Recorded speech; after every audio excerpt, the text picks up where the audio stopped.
Yo, what's going on, everybody? This is Dylan Talk Sports. My name is Dylan. In today's video, what I'm going to be doing is I'm going to be reviewing the NBA All-Star Weekend, kind of going through, giving my opinion on kind of how everything went. Obviously, the All-Star game we're going to talk about, but that game, people said this was probably the worst All-Star game they've ever seen, mainly because of the high scoring. I'm not going to lie, I kind of enjoyed it. But we're also going to talk about the skill competition with the whole Rising Star, Team Indiana, and the Team Rookies. We're going to talk about the three-point contest, which was pretty exciting, I'm not going to lie. We're going to talk about Steph Curry versus Sabrina. That was pretty fun. I almost thought Steph was going to lose that. And then we're also going to talk about the NBA dunk contest, which I'm not going to lie, it's died off in the recent history, and it's like you watch the dunk contest and you think it was good, but it's not what it used to be. So like I said, I'm gonna kind of go through and we're gonna review the results of kind of who won everything and talk about kind of the important things about every single event, what I liked about it, what I disliked about the whole weekend, and we'll go from there. So without further ado, if you go to enjoy, as always, make sure you go and drop a like on today's video. Be very much appreciated if you do so. But without further ado, let's get into it.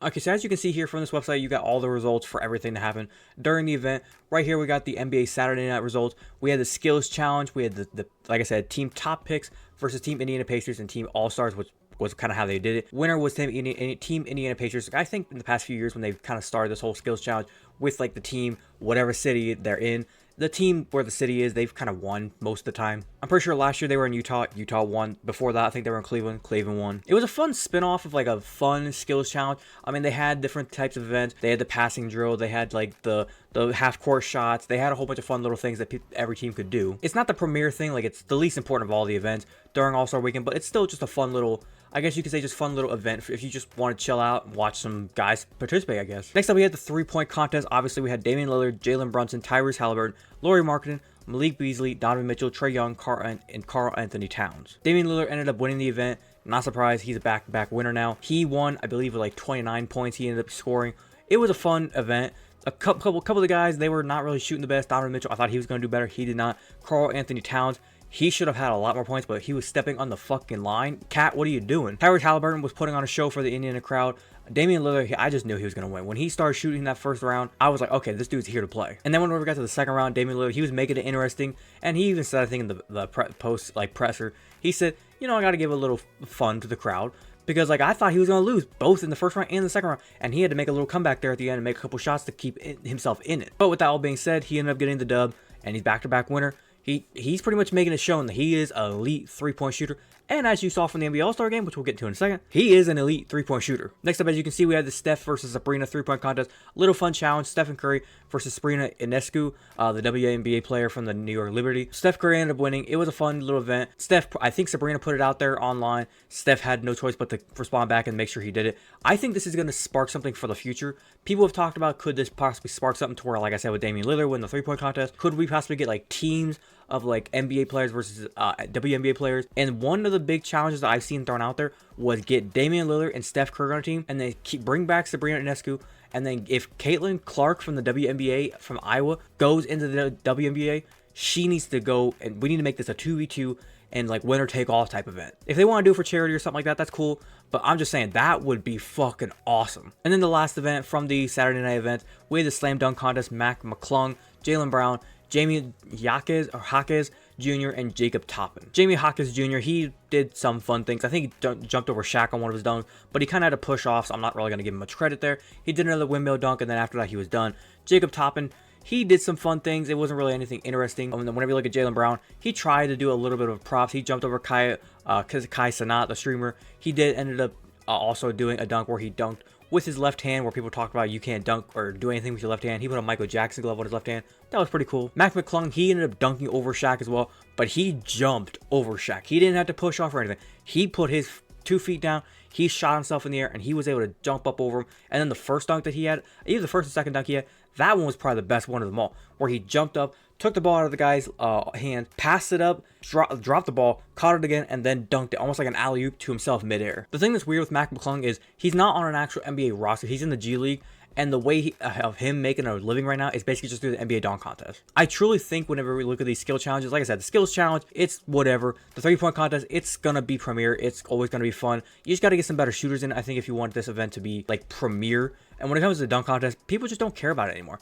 Like the days of like the Vince Carters and like what we saw a couple years ago with Aaron Gordon and Zach LaVine, Those two are not real dunkers, but yet they put on a show. And I'm talking about even going back to Blake Griffin jumping over the Kia car. Like when he jumped over the car, I think he was also the one that blew out the cupcake right before he dunked the ball, or whoever that was. I need to see those dunks. Jaylen Brown, he tried to do some props. Mac McClung tried to do some things. Hell, I remember a few years ago where somebody put on a cape and did a dunk. Even that is fine. I think that was Zach LaVine. That is completely fine still. Like I'm telling you, when it comes to slam dunk contests, props make the show. It could be the most simple, just boring dunk ever. But if you have some props in there, I'm telling you, that can help you get a high score. Now, real quick, when it comes to the NBA like Rising Star Challenge, like the Rising Star events with all the different teams, I didn't really watch that too much. I kind of saw bits and pieces of it. It was kind of whatever. Results were, I think, Team Paul Gasol ended up winning the whole thing, so if you're curious about that. But when it came to the NBA Celebrity All-Star Game, that was fucking awesome. Believe it or not, Micah Parsons ended up winning Game MVP. He did pretty good. CJ Stroud also kind of contributed. It was Team Shannon Sharp versus Team Stephen A. Smith. It was fun. Like I said, Micah Parsons ended up winning the game. For them, they ended up scoring, I think, 31 points to lead the team to the victory. It was a fun way of how the game kind of went. You know, you had your 2-pointers, you had your 3-pointers, you had the 4-point line. Some of the people from there, it's like you could tell they were not really good shooters. And then you had some other players like Jazz from YouTube, I think was the guy's name. He was doing pretty good for Team Stephen A. Smith. Correct me in the comments if I'm getting that name wrong. But like I said, there was a lot of people doing good. Puka Nacua had some throwdown dunks. The way the game kind of felt, like I said, you had your 3-pointers, your 4-pointers, but then you also had like a crunch time button that the coaches could press that lasted for like 2 minutes, that every bucket was doubled. You also had some times where like the coaches' faces would appear on the court, and if you scored a bucket from there, it automatically like was like a 6-point bucket. And then like if you had the crunch time activated, if you scored a bucket from there, 6 points, 12 points, you could literally say you were down 72 to 84 right there, you could be tied up right away. And I'm not gonna lie, for the score to be 100 to 91 for Celebrity All-Star Game, they did pretty good. They played a good ass game. And finally, when it comes to the actual NBA All-Star Game, here's what I'll say about this. Defense, very, very optional. We all know this about the All-Star Game. The 3-pointers were alive in this game. The East was just draining those threes. Coming into the game, I said this was going to be a battle of kind of like the physicality. I think whenever I looked at the West, I saw all these big dudes. I saw Jokic, I saw Kat, I saw some of these like LeBron, I saw Luka, big mass guys. But then when you look at the East, you saw guys like Damian Lillard, the Donovan Mitchell, the Trae Young, the Tyrese Halliburton. More like they have some mass to them, but they're not the big physical tall dudes. And everybody was saying this all online. Everybody, even the commentators, were all saying the West has size. Like when you look at this roster on paper, they look like they're going to just steamroll the East. And that's what it's been kind of like for many years. But back whenever it actually was the East versus the West, this is the first year they kind of went back to it since 2018 when they started doing like the whole like LeBron versus Steph, LeBron versus KD, LeBron versus Giannis. And I think everybody thought whenever they said we were going to go back to West versus East, everybody said this is going to be fucking stupid because the West is just going to beat the shit out of the East. Little did we know the East was going to be just like doing everything they wanted, plus the next day I'm pretty sure they're still shooting threes right now. If you didn't see it, Damian Lillard won game MVP. Looking at the final box score for how everybody did, you would think for an All-Star game, everybody here would have put up a bunch of points. But when you look at kind of how everybody did, like Steph Curry, only 16 points. And he actually got some good minutes. He got 26 minutes. Nobody really like played so much. Like out of a 48-minute game, you didn't really see anybody play like a 40-minute game, just like hogging all the game time. Everybody was kind of split up. Bam Adebayo, he only played 3 minutes. I'm wondering if he was nursing an injury or anything to where he couldn't play. When you look at the Western Conference, LeBron, he only played 14 minutes. I believe he is actually nursing an ankle injury, so he didn't really want to play too much. He played the first half a good bit, but in the second half, he just went ahead and sat down and didn't play anymore. Luka Doncic was having a bad game, surprisingly. For him to be an all-star and he had this kind of performance, only 7 points, people were talking about how he just seemed like he didn't really care. Some of his shot selections were not good. But when we look at the bright sides of the Western Conference, Shai Gilgeous-Alexander, he did his thing. He's always going to get you 30. That's like the big thing for him.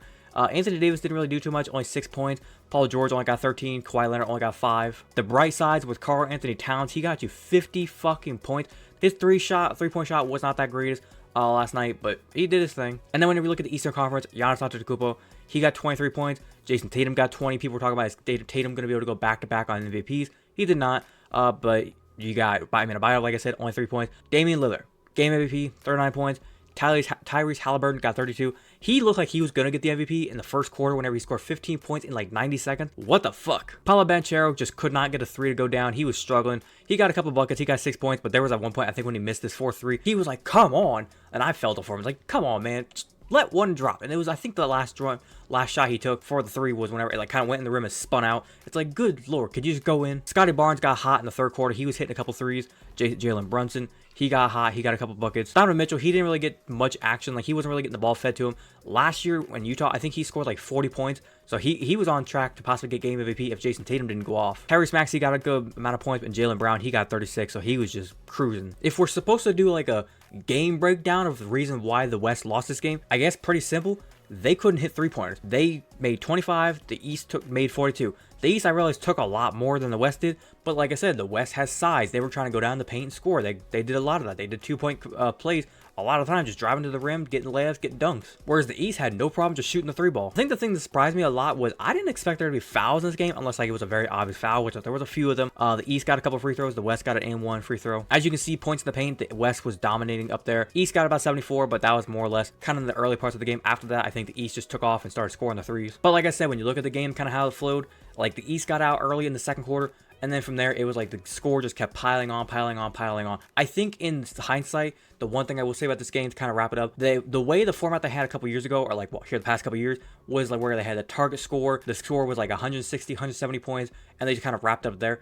They need to bring that back. Like, I feel like that was like a perfect thing because it prevented from the score just being riled up like this. Don't get me wrong. I don't think it's a good thing for the score to be just like insanely high like this, but I also kind of like it. I think the fans enjoy a high scoring game. Like, you can't lie. When you saw Damian Lillard hit that half court shot, you were on your feet cheered. When you saw some of these guys taking some deep ass shots, when you saw Luka took that half court shot, you were about to jump out of your seat if he made it. When Tyrese Halliburton made all the 3-pointers in the first quarter, you were cheering. Like, in the NBA, we like seeing scoring. If we got an all-star game where it was like 89 to 100, we'd be like, what the fuck was this? Plus, also, that requires there to have to be some defense. Players don't want to play defense if they're nursing injuries right now. And also, if they were to possibly severely hurt their leg, arm, head, anything like that, if they got hurt during an all-star game and ruined the second half of the season and they possibly couldn't play for an NBA final championship right now, that would suck. But ultimately, I think I'm going to wrap up with this. Like I said, players, when it comes to the all-star game, everybody talking about this was like one of the worst all-star weekends. I don't think it was that bad. The three-point contest was fun. Steph versus Sabrina was good. The dunk contest needs to be changed up a little bit. The celebrity all-star game was good. I think they need to kind of tweak some things with the all-star game when it comes to celebrities to kind of get more like athletes, or like less athletes, more actual celebrities, kind of make it fun, because it's called a celebrity all-star game. If you're just going to be bringing in like ex-NBA players and football players, baseball players, guys that have background in basketball, it's not that fun. Let's bring in some celebrities. And I'm not going to say like Adam Sandler, but I'm saying like bring in celebrities that have probably never touched a basketball in their life. And let's just see what happens. And when it comes to the NBA actual all-star game, they need to make some incentives to make guys actually want to win. Make it to where like if you win, every player on the team gets some money. Gets like a bonus money to where like they're going to be really trying. Add some extra incentives in there to where like if you hold the other team to less than 140 points, you get another little bonus. I realize everybody's going to say, well, why are we just going to give them more money to participate if they're already an all-star? You got to find something to make these players want to actually participate in the way that you want to see the game played on the court. But other than that, I think I'm going to wrap it up there. Hopefully you guys did go on to enjoy today's video. If you did enjoy, as always, make sure you go and drop a like on today's video. Be very much appreciated if you do so. If you wanted to watch the entirety of today's video, thank you very much. And like I said, if you have a different opinion on the All-Star game or the 3-point contest, slam dunk contest, any of the events that happened over the weekend, if you disliked, agreed or disagreed with anything that I said, and you want to leave your comment down below in the comment section down below, feel free to do so. If you're a fan of the content that I do post here and you want to go and hit that big red subscribe button, feel free to do so. Do not forget to hit that little notification bell to be notified the second I post. But without further ado, this has been Dylan Talk Sports. Have a great day. Peace.